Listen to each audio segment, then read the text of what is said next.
Hey everybody, Ken McElroy here. I'm practicing social distancing. And so for a lot of you might not know, we made almost all of our money in 2008. So I've been in the real estate game for 30 years. We bought over $1 billion of real estate from 2008 till the peak of the market. And I'm going to kind of walk through that. All apartments, some self-storage, some office, even a resort, all during this last run. And so how did we attract money, in 2008 after all that happened? And how did we grow our business, et cetera, et cetera, et cetera? Because we were doing that while everybody was kind of hunkering down.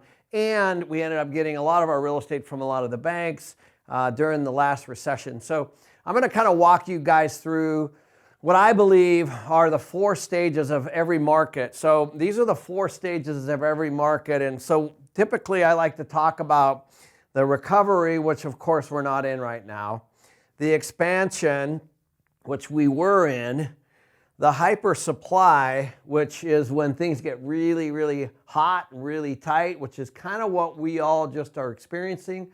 And that's honestly, it was a surprise to me when all this happened with this virus. But the truth is, we're in a recession just like we were in 2008. So I went and I, just went back into my notes, and for us, the recession started in December of 2007. And so I guess technically you could say that we were in a hyper supply somewhere in the 2006 time frame. And technically, if you go on the internet, it says the recession started in 2007. The truth was in 2005, 6, 7, people were buying condos and houses, as you guys know, and they didn't even have jobs. And so all of that was happening, and the signs were all there. So when we got to the so-called recession, it wasn't a surprise. This one was very much a surprise. Obviously, although I do believe that we were all in a hyper supply. So those of you guys that don't know, we sold, Russ and I, my partner, we sold 10 projects last year, all at low 4 cap rates. And everybody's like, oh my God, why are you selling? And because we bought in the recovery and the expansion time frame, and we were up here on those properties. I wasn't trying to time the market, and I think that's a really important point. I was saying, look at all the profit that we've gotten so far. I think the fundamentals of the market aren't correct. In other words, we're not seeing the cash flow, and we're stretching for deals and all that. All meanwhile, the lenders were dropping their rates. And so, things were getting better and better and better and better. But now interest rates went all the way almost to 0. And so it just keeps pushing prices up. So somewhere in here, the Fed started dropping rates. And so it just kept the market going up through this hyper supply. And the same thing happened in 2007. And so there's a lot of similarities. Yes, the current day is the virus and people are out of work and unemployment. And so things are definitely different. But in 2007, we had a lot of the same things happening. So, and technically we're in a recession. So I'm going to walk you guys through, I think, these 4 stages and kind of where we are. So the next thing that happened was, of course, we're back into this expansion and recovery here. So as things started to recover and the recession started to happen, we started to see this in 2008 and 2009. Things were still moving down during this recession. And then recovery for us was about 2010. And then we started to kind of go up to about 2012. And then from 2012 to about 2016, we were seeing this massive expansion. And then what was happening is the Fed was kind of jacking the markets with all this low money. And so what we were doing was we were trying to figure out, how do we compete here? And so we were from this period of time to here, as a lot of you guys know, we were having a tough time buying, because that's when the money was flooding into the market, and everybody's like, oh my gosh, this is great. And what it does is it pushes the market up even more, and the Fed with the low interest rates kept it going up even more. And so from a hyper supply standpoint, my experience is now we can look back and say that even though this is a virus, we're in a recession. It doesn't really matter how we got here. I mean, it's horrible what's happening to people. There's no question. And I think we're moving into pretty rapid unemployment and defaults and all those kinds of things. But that's for another video. But for now, you can technically say that hyper supply kind of peaked in 2019. And now here we are in this recession again, kind of coming down from 2020, and here's where we are now. And the question is what's going to happen? And so, but if you go back and take a look, you guys can see that the stages of this happened over a long period of time. So, these are years that it took. These are years, from here to here is 9 years, okay? So the good news is that you guys have lots of time. What you don't want to be is you don't want to be here, and what, in the term back in the day was, I don't want to catch a falling knife. And think about that. How far is this going to go? Nobody knows, in 2020, right? But we're going to start to see a free fall, in my opinion.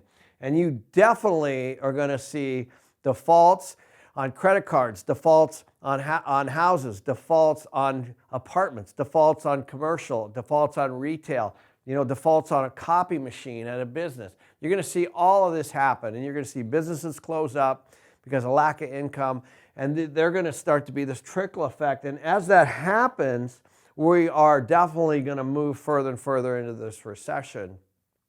And so what the government's really trying to do right now for everyone is prevent a global depression.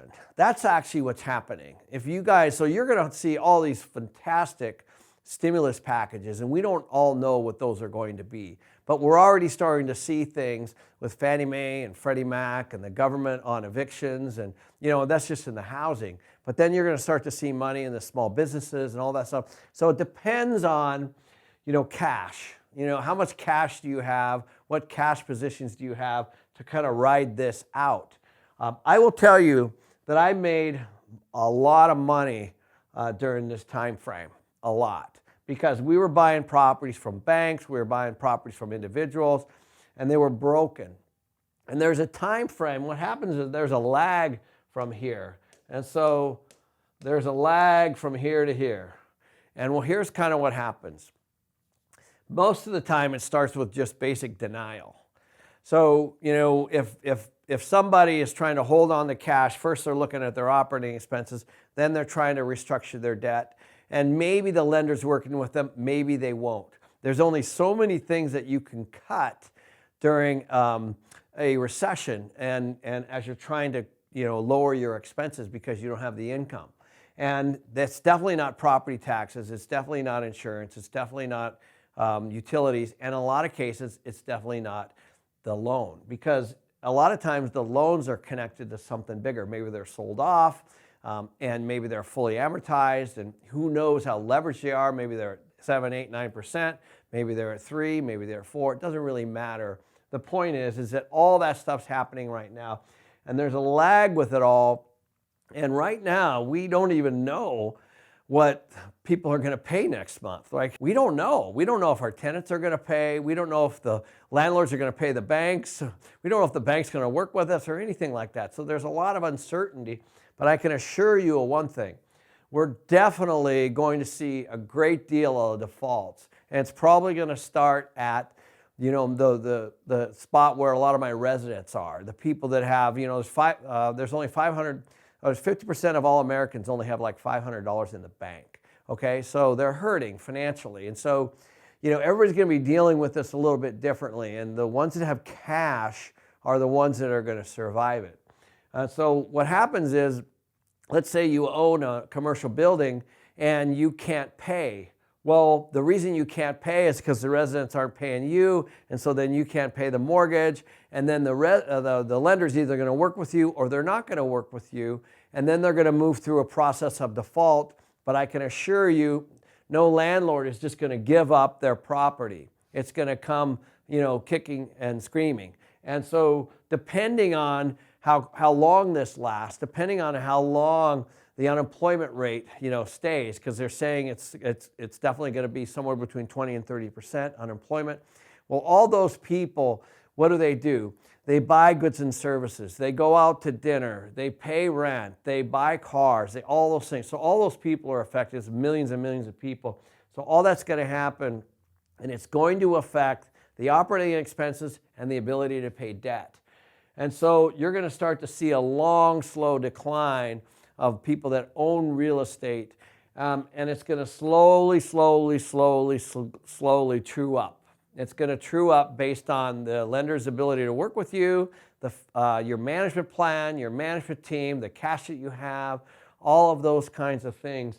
And at the end of the day, down here, the lenders are going to look for people just like you that are being educated and trying to figure out, how do I put the best teams around me? How do I have the best amount of cash? So this is definitely going to happen, guys. It's definitely going to slide. Make no mistake about it. And here we are now in 2020. The question is, how long is this going to last? And I just don't know. And I wish I could give you guys a definitive answer, but a lot of this is going to be determined on how much money we get from the government, both state and federal. You guys are starting to see some of that stuff rolling out. It's going to depend on how capitalized people are. It's going to depend on their debt structure. It's going to depend on how they handle their operating expenses. Because right now, we've been, as a lot of you guys know, we've been focused on operations. It's going to depend on when they bought. If they bought something that said value add next year, they could be in trouble potentially, because if they bought it for $20 million and they're trying to raise the value to 25, they might not have that rent lift. All of those things are coming to fruition right now. And the question is when's it going to happen? But my experience, as I told you guys, the last time, this was 9 years from here to here. So the good news is that you guys have lots of time to be very educated, lots of time to ask very good questions, but you for sure want to make sure that you don't catch a falling knife, that you're snagging something too early and it continues to go down even more. And so with that, just continue to get educated, and please make sure that when you're buying something that you really have a great understanding of where the rents are going to go, where the vacancy is going to go, where the expenses are going to go, and more importantly, what your debt's going to be. And in my opinion, what's going to happen is the government's going to really come in, they're going to step in, they're going to help small business, they're going to help a lot of these people that own mortgages, and they're going to step in and help. In addition to that, we're going to continue to have these really, really low interest rates that will definitely help this. But I don't know if this curve is going to be like this or like this. We're not sure. But it's going to come out rolling organically, and it's going to be entirely based on everything we're doing, guys. Every single thing is based on the people that are living in our apartments or living in our, have businesses in our commercial office buildings or storage units, or all those things. It's going to depend on the health, the financial health of those people. And so until that gets shored up, all this stuff doesn't, it's super hard to predict. So good luck. I hope you guys learned a little bit about this recession. I believe there's no arguing. We're definitely in a recession. Thanks a lot for watching.